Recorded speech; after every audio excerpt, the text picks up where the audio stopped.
খাদ্য নিরাপত্তা নিশ্চিত করতে আগরতলা শহরে বিভিন্ন খাবারের দোকানে অভিযান চালালো খাদ্য সুরক্ষা দপ্তর।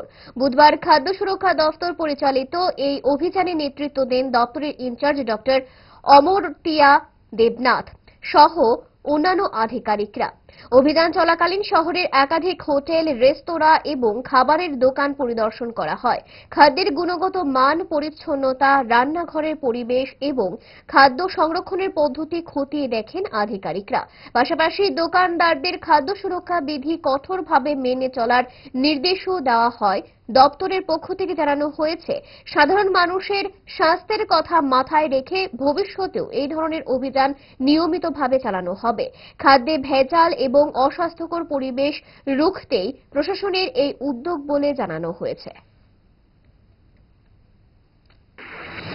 সিএমও ওয়েস্ট থেকে এসেছি, জয়েন্ট একটা টিম এসেছিলাম ফুড সেফটি ডিপার্টমেন্টের আন্ডারে। আমরা রুটিন ভিজিট করেই থাকি। আজকে আমরা এসেছি মিঠাই দোকানে, যেখানে কিছু আনহাইজেনিক কন্ডিশন পাওয়া গেছে ওদের কিচেনে, ওদের কিছু এক্সট্রা আইটেম পাওয়া গেছে, সেগুলো নিয়ে ওদেরকে ইনস্ট্রাকশন দেওয়া হয়েছে। আমরা ওদেরকে ইমপ্রুভমেন্ট নোটিশ দেওয়া হবে, সেই অনুযায়ী ওদেরকে ইনস্ট্রাক্ট করা হয়েছে আপনারা সেভাবে রেক্টিফাই করতে। সেভাবে ওরা আমাদের সঙ্গে যোগাযোগ করবে, তাহলে আমরা চলে যাবো।